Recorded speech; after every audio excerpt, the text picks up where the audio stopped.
The first thing that happens is that the television and the radio start talking to me personally, and they always tell me the same thing, that there is an imminent neo-Nazi Holocaust that is about to happen in Britain. My name is Laurel and I have paranoid schizophrenia. I've had this diagnosis for the past 20 years. My last encounter with the police happened about 2.5 years ago. I'd been ill for a couple of weeks and I was in my apartment and I was making a handbag. What happened was I heard my downstairs neighbour's front door being kicked in. And because at the time I was hallucinating, I thought that they were in imminent danger. They were a very young couple with a 3-month-old baby. And without really thinking about it, I picked up my tailoring scissors and went outside to defend them. I was seen in the communal hallway by another neighbour who dialed 999, and 8 police officers in stab vests arrived, plus the armed response vehicle. I was arrested in the hallway. I was searched in the back of a police van. I was taken down to the local police station. I was put in a cell and kept there for 18 hours. During my time in detention, my psychosis became really quite unbearable. I became very, very paranoid, and I was absolutely convinced that I was going to be murdered by the police. The police didn't ask me about my mental health background. As I said, I hadn't seen a mental health practitioner. I actually didn't have any access to medication until about 3 or 4 days later, when I finally saw a psychiatrist in Eastwood Park Prison.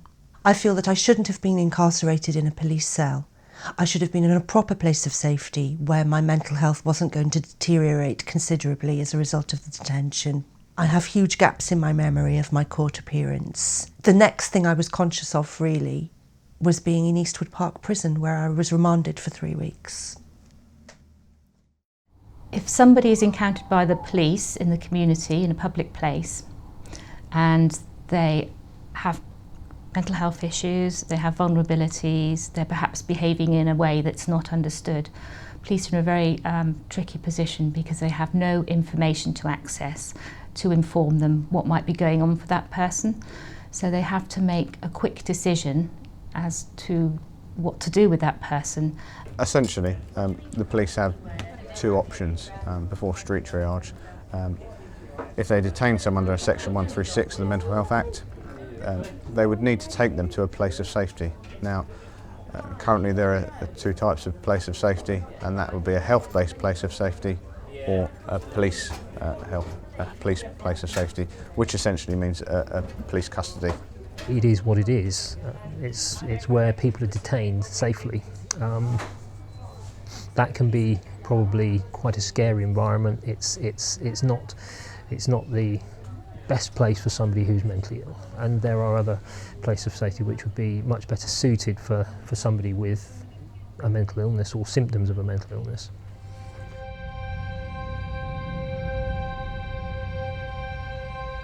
Street triage is essentially mental health services and the police service working in partnership.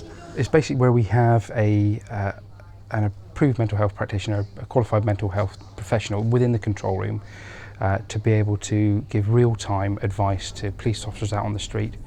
The aims of street triage are to improve access to services for people who have mental health issues. It enables us to use police resources and time more efficiently. With a view to try and avert a Section 136 detention.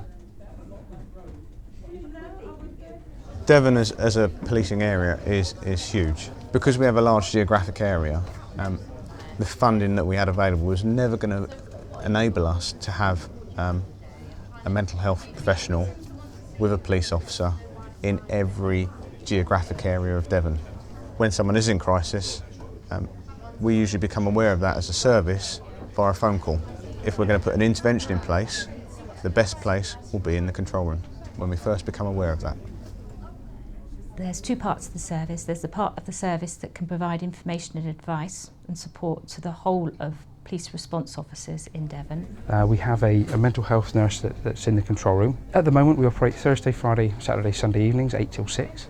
If there's anything that comes that there is a question mark over whether mental health particularly is a part of the presentation, a call will be forwarded to us, a log, police log. We'll look at that log, and what we can do is add more information and hopefully help them formulate the most appropriate plan.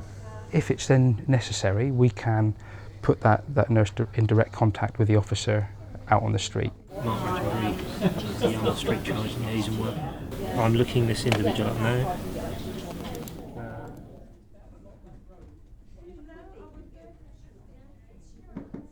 We can also, from here, again attend incidents in the urban areas. And then we might go and make a face-to-face assessment on the street or in an appropriate area. If we go and see somebody, then we can make an assessment and we can make recommendations. We can formulate a plan, discuss that plan, and if that looks like it's the most appropriate way forward, then we can put that into place, with the support of the police and with the support of other colleagues that we might have in the community. We're generally talking about sort of acute kind of emergency situations. It's more reactive care planning, and because we have to react to whatever the situation that presents. And sometimes sometimes there's background knowledge which will be very helpful in because we know what's happened very recently. Other times we'll know very little ourselves, and we might well make an assessment and decide that a Section 136 is actually the most appropriate way of offering that person the right care. But if there's an alternative and we can put that into place, then that's what we'll do. The key factors in Street Triage being successful are police and mental health workers working together in the same room, supporting each other, learning from each other. Police officers are not medically trained. What Street Triage provides is a route around that longer term issue of training, because it provides people who are highly trained at their fingertips. The key point is the place of safety. If you can get the person who's in the crisis to relax, somewhere where they can have a cup of coffee, where they can chat to a nurse, discuss what's on their mind, get perhaps to the root of the crisis, I think that would be very positive.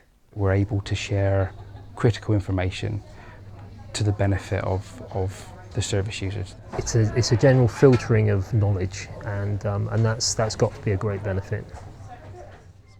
To date, since the service became operational, which was back in March, we've had about 500 people referred through the service. Of those 499 referrals, around 180 of those have been missing person inquiries. 18 of those have been high-risk missing people. The liaison with Street Triage has assisted us in finding those high-risk missing people extremely quickly, a lot quicker than it would have taken with just the police alone.